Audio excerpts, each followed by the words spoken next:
DPRD Kabupaten HSS menggelar rapat paripurna dalam rangka penyampaian jawaban eksekutif atas pemandangan umum fraksi-fraksi terhadap Ranperda tentang APBD 2023 yang dipimpin Ketua DPRD Kabupaten HSS Haji Ahmad Fahmi, bertempat di ruang rapat lantai 2 DPRD.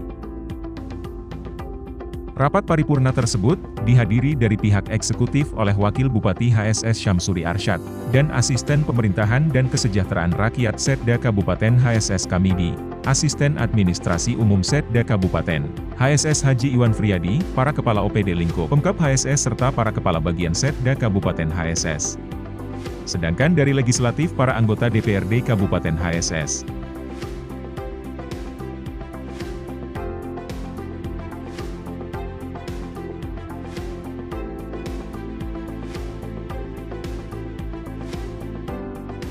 Kabupaten Sulawesi Selatan dan Kementerian kami hormati, asisten beserta seluruh jajaran pejabat pemerintah daerah yang hadir, Sekretaris Dewan, Bapak Ibu, tamu undangan hadirin yang berbahagia. Izinkan kesempatan pertama kami menyampaikan salam hormat dari Bapak Bupati Sulawesi Selatan, dan kepada kami dimintakan oleh beliau untuk membacakan jawaban eksekutif terhadap pandangan umum fraksi-fraksi DPRD pada rapat paripurna lanjutan tingkat 1 DPRD Kabupaten Sulawesi Selatan terhadap Rancangan Peraturan Daerah tentang anggaran pendapatan dan belanja daerah tahun anggaran 2022 yang selengkapnya adalah sebagai berikut. Syukur alhamdulillah kita panjatkan kepada Allah Subhanahu wa taala Tuhan Yang Maha Esa atas rahmat dan karunia-Nya juga pada hari ini kita kembali dapat melanjutkan rapat paripurna lanjutan tingkat 1 dalam rangka penyampaian jawaban eksekutif terhadap pemandangan umum fraksi-fraksi DPRD yang telah disampaikan pada hari Rabu tanggal 14 September 2022. Salam serta salam tidak lupa kita aturkan kehadiran kita Nabi besar Muhammad SAW beserta keluarga, sahabat dan pengikut beliau di akhir zaman. Saudara Ketua, anggota Dewan yang terhormat, izinkanlah kami dalam kesempatan ini mengucapkan terima kasih dan penghargaan kepada fraksi-fraksi DPRD yang telah menyampaikan pertanyaan, tanggapan, saran dan dukungan dalam pemandangan umum atas rancangan peraturan daerah yang disampaikan eksekutif, yakni rancangan peraturan daerah tentang anggaran pendapatan dan belanja daerah tahun anggaran 2023. Selanjutnya, izinkan kami menyampaikan tanggapan terhadap pemandangan umum fraksi-fraksi yang telah diajukan dengan uraian sebagai berikut. Yang pertama dari fraksi PKS, kami menyampaikan ucapan terima kasih dan penghargaan yang setinggi-tingginya atas apresiasi fraksi PKS terhadap Ranperda yang kami sampaikan. Berkenaan dengan pertanyaan fraksi PKS terkait tema pembangunan RKPD Kabupaten Sulawesi Selatan tahun 2023, yaitu peningkatan kualitas sumber daya manusia yang berkontribusi terhadap kemandirian ekonomi yang berkelanjutan dengan memperhatikan kelestarian lingkungan. Dapat kami sampaikan bahwa penanganan bencana alam seperti banjir dan kerusakan lingkungan daerah aliran Sungai Amadit telah menjadi fokus penanganan kami. Beberapa kegiatan yang telah dianggarkan pada tahun 2023 melalui Dinas PUPR antara lain. Yang pertama, kerja normalisasi sungai pada beberapa jalur arah Sungai Amadit. Yang kedua, kerja pembuatan tebing pada beberapa lokasi untuk menghindari bencana longsornya tebing sungai akibat arus sungai. Dan yang ketiga, penanganan bencana banjir yang lebih terpadu dan menyeluruh. Juga telah dianggarkan kegiatan penelitian banjir bekerjasama dengan perguruan tinggi dan Balai Wilayah Sungai Kalimantan III.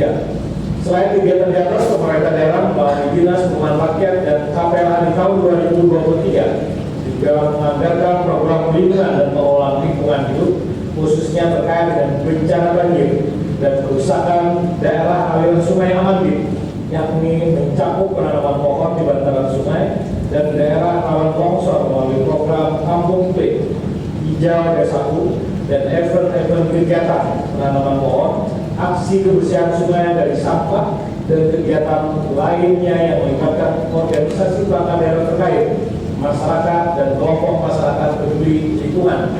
Salah satu kegiatan yang juga menunjang penanganan bencana adalah kegiatan perencanaan, penanganan pemukiman berdampak bencana, dan relokasi program kabupaten yang mana kegiatan ini memetakan daerah yang bisa digunakan untuk relokasi apabila terjadi bencana di Kabupaten Sulawesi Selatan. Selanjutnya terkait dengan pertanyaan biaya yang telah dikeluarkan selama 4 tahun terakhir dan hasil rata-rata lelang seekor sapi setiap tahunnya. Kemudian kemana saja pemasarannya pada kegiatan di Dinas Pertanian. Mengenai hal ini dapat kami sampaikan bahwa pemerintah daerah melalui Dinas Pertanian pada UPDB Balai Pembinaan dan Pengembangan Ternak telah menganggarkan tahun 2019 sebesar Rp169.889.000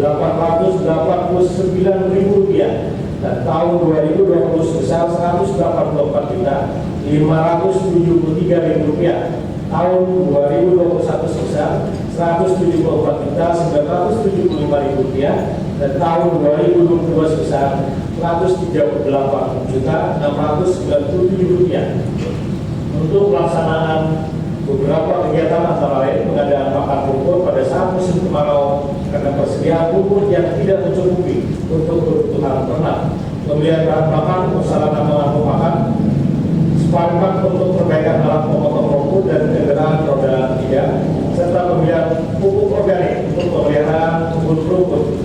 Namun sejak tahun 2021 sampai sekarang tidak ada lagi anggaran untuk membeli pakan hijauan sehingga mengurangi biaya pengelolaan di UPDB. Pembelian pakan hijauan memanfaatkan hijauan pakan ternak yang ada serta pakan fermentasi yang dibuat sendiri oleh BPDB. Adapun jumlah populasi ternak sapi yang ada di tahun 2019 sebanyak 29 ekor, tahun 2020 sebanyak 52 ekor, tahun 2021 sebanyak 45 ekor, dan tahun 2022 sebanyak 34 ekor. Selama periode pemeliharaan baru tahun 2021 diadakan penjualan ternak melalui lelang sebanyak 9 ekor sapi dari 16 ekor yang kami ajukan dengan nilai penjualan sebesar Rp110.671.000. Terkait pertanyaan fraksi mengenai perolehan retribusi dari pendapatan daerah sektor pariwisata, berdasarkan data yang disampaikan oleh Dinas Pemuda, Olahraga dan Pariwisata, bahwa pendapatan sektor pariwisata tahun 2020 sebesar Rp309.910.000, tahun 2021 sebesar Rp361.689.000, dan tahun 2022 sampai dengan tanggal 23 September 2022 sebesar Rp454.473.000 dengan rata-rata pendapatan per tahun sebesar Rp373 juta, Rp486.333. Dan tentu pendapatan ini masih belum maksimal terutama pada tahun 2020 dan 2021 karena masih dalam suasana pandemi COVID-19.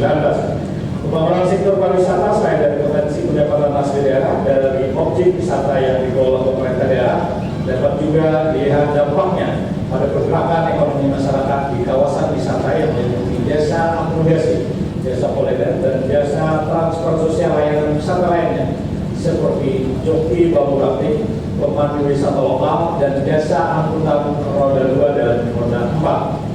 Dapat kami sampaikan sesuai arahan Kementerian Pariwisata dan Ekonomi Kreatif bahwa dalam rangka tourism recovery pasca pandemi, salah satunya adalah dalam peningkatan jumlah kunjungan wisatawan adalah melalui pengayaan pelaksanaan kegiatan yang bersifat event pariwisata atau event yang diarahkan ke destinasi wisata yang berdampak langsung terhadap masyarakat atau pemberdayaan ekonomi pada level mikro. Selanjutnya mengenai inovasi daerah yang menjadi kebanggaan Kabupaten Musim Selatan dan harapan agar inovasi yang baru dapat menyentuh langsung kesejahteraan rakyat, misalnya sebagaimana pengembangan potensi sumber daya alam daerah Kabupaten Musim Selatan. Tentu hal ini menjadi bahan dan kajian kami dalam menentukan inovasi khususnya yang terkait dengan pengembangan ekonomi masyarakat yang muaranya adalah peningkatan kesejahteraan masyarakat, khususnya sektor yang bergerak dalam pertanian maupun perkebunan dan wirausaha lainnya. Dan tentunya berbagai saran dari fraksi ini akan kami tindak sesuai dengan potensi yang ada dan bisa kita kembangkan melalui inovasi-inovasi dari perangkat daerah, lembaga lain atau masyarakat. Yang kedua, dari fraksi Golkar kami menyampaikan terima kasih atas apresiasi, dukungan dan saran masukan dari fraksi Golkar terhadap Perda PBB tahun anggaran 2023 yang kami sampaikan.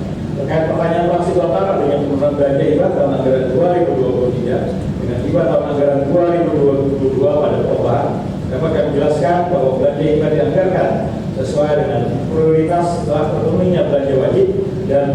berlebihan serta disesuaikan dengan kemampuan keuangan daerah. Selanjutnya harus koreksi beberapa penulisan dalam nota keuangan. Hal ini menjadi bahan bagi kami untuk nantinya lebih teliti, baik mulai tahap rancangan sampai pada tahap yang disiapkan disampaikan kepada DPRD.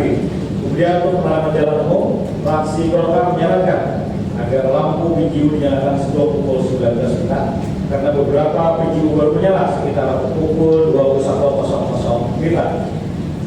Kami ucapkan terima kasih atas saran yang disampaikan oleh fraksi Golkar. Hal ini dapat kami memastikan bahwa waktu operasional PGU menggunakan dua alat otomatisasi, yakni untuk menyalakan dan mematikan lampu, yaitu timer dan potential yang resetting atau diatur waktu menyalakannya di jam 18.15 atau ketika matahari sudah mulai gelap.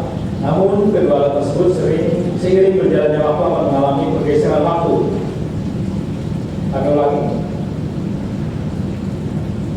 Namun kedua alat tersebut seiring berjalannya waktu akan mengalami pergeseran waktu aktif maupun sensitivitas terhadap cahaya berkurang, sehingga apabila ada PGU yang menyala di luar jam yang ditentukan, maka alat otomatisasinya akan disesuaikan ataupun diganti agar berfungsi sesuai dengan waktu yang ditentukan. Yang ketiga, dari fraksi kami sampaikan terima kasih atas apresiasi fraksi kami pada penyampaian Perda di tahun anggaran 2023 tepat waktu, yang merupakan salah satu dari prinsip penyusunan APBD. Kemudian pemerintah daerah juga telah berusaha secara maksimal untuk memenuhi prinsip-prinsip penyusunan APBD sesuai dengan ketentuan peraturan perundang-undangan serta senantiasa memperhatikan RPJMD dalam penyusunan APBD. Kemudian berkenaan dengan informasi dan saran yang disampaikan oleh fraksi PKB terkait adanya makam wali Allah dan Gusti Sa'aludin atau disebut Datul yang makamnya tidak jauh dengan keluarga dan pusara salah satu gurunya, yaitu Syekh Ahmad bin Haji Muhammad As'ad atau Datul Limau. Kami mengucapkan terima kasih atas informasi dan saran yang disampaikan. Selanjutnya, pemerintah daerah melalui perangkat daerah terkait akan berlokasi untuk mencari informasi dari warga dan zuriat yang mungkin masih ada sebagai bahan mengambil langkah selanjutnya.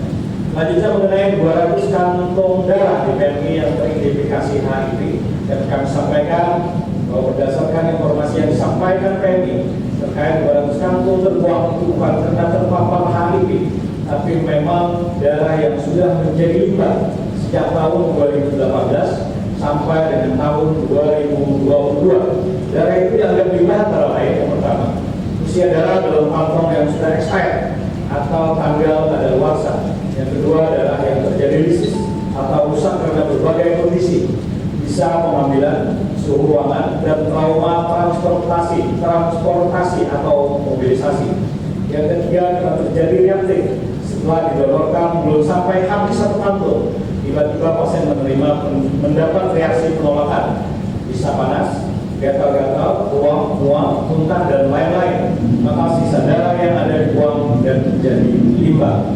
Kami juga mengucapkan terima kasih kepada fraksi PKB yang mengusulkan kepada PMI agar memiliki alat screening test pemeriksaan HIV, walaupun saat ini screening test selalu dilakukan di rumah sakit. Namun jika memungkinkan secara ketentuan dan kewenangan tahun 2023 nanti, PMI mengupayakan ada alat screening test HIV dimaksud. Yang keempat, fraksi PDI Perjuangan kami menyampaikan ucapan terima kasih atas saran, dukungan, dan apresiasi fraksi PDI Perjuangan terhadap program kita ini. Selanjutnya, kami mengharapkan masukan dan saran dari fraksi PDI Perjuangan pada pembahasan selanjutnya. Yang kedua, dan anggota Dewan yang terhormat hadirin yang berbahagia, yang kelima dari fraksi Nasdem. Kami mengucapkan terima kasih atas dukungan dan apresiasi fraksi Nasdem terhadap Perda PBD tahun anggaran 2023 yang kami sampaikan.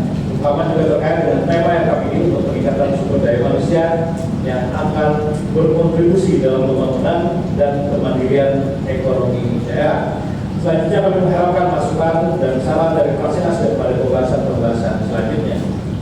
Yang keenam, dari fraksi Gerindra, kami sampaikan terima kasih atas apresiasi fraksi Gerindra terhadap Perda tentang APBD tahun anggaran 2023 yang kami sampaikan. Terkait pertanyaan fraksi Gerindra tentang skema penalti sebagai kompensasi kenaikan BBM dari pemerintah pusat, apakah bisa dikolaborasikan dengan program kegiatan pemerintah daerah Kabupaten Bulu Sungai Selatan?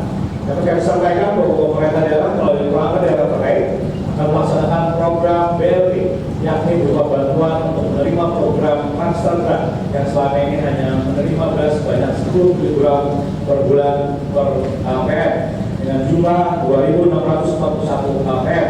Masing-masing akan menerima bantuan sebesar Rp600.000 untuk 2 bulan dengan jumlah bantuan keseluruhan sebesar Rp1.084.600.000 serta bantuan untuk penyandang disabilitas berjumlah 350 orang. Masing-masing akan menerima bantuan sebesar Rp600.000 untuk 2 bulan dengan jumlah bantuan sebesar Rp210 juta sehingga total bantuan keseluruhan Rp1.794.600.000. Selain program BLT juga akan ada bantuan UMKM, operasi pasar, bantuan sosial pekerja, subsidi sektor transportasi, bantuan pertanian, bantuan perikanan, bantuan kader ketahanan keluarga. Hal ini dilakukan sebagai upaya pembangunan ketahanan ekonomi serta menahan penurunan daya beli masyarakat miskin terhadap inflasi yang terjadi. Kemudian terkait pertanyaan lain, apakah sudah dibuat kajian ilmiah potensi real dari masing-masing objek pendapatan daerah baik pajak, retribusi maupun lain-lain PAD yang sah. Dapat kami sampaikan bahwa penghitungan proyeksi dilakukan dengan menggunakan penggabungan beberapa metode yang different, menghitung dari data potensi dan penyesuaian dengan tarif pajak dan retribusi yang ditetapkan dalam Perda Pajak Daerah dan Retribusi Daerah. Selanjutnya kami mengharapkan masukan dan saran dari fraksi Gerindra pada pembahasan selanjutnya. Jalan Ketua, anggota Dewan, hadirin yang berbahagia, demikian penjelasan yang dapat kami sampaikan terhadap pandangan umum yang telah diajukan oleh fraksi-fraksi DPRD Kabupaten Hulu Sungai Selatan. Sekali lagi kami ucapkan terima kasih atas saran dan dukungan bagi Perda kita ini. Kami berharap pembahasan yang lebih mendalam pada rapat tahapan berikutnya. Semoga pembahasan Perda ini dapat berjalan dengan lancar dan sesuai dengan apa yang kita harapkan bersama. Terima kasih Bupati Hulu Sungai Selatan Tertanggal Dr. Andes Setiawan Fikri Nabi. Ketua dan anggota Dewan yang akan hormati, demikian telah dibacakan jawaban pemerintah daerah Kabupaten Hulu Sungai Selatan terhadap pandangan umum fraksi-fraksi yang telah disampaikan. Hal yang kurang berkenan, kami mohon maaf. Terima kasih bila berbeda. Assalamualaikum warahmatullahi wabarakatuh.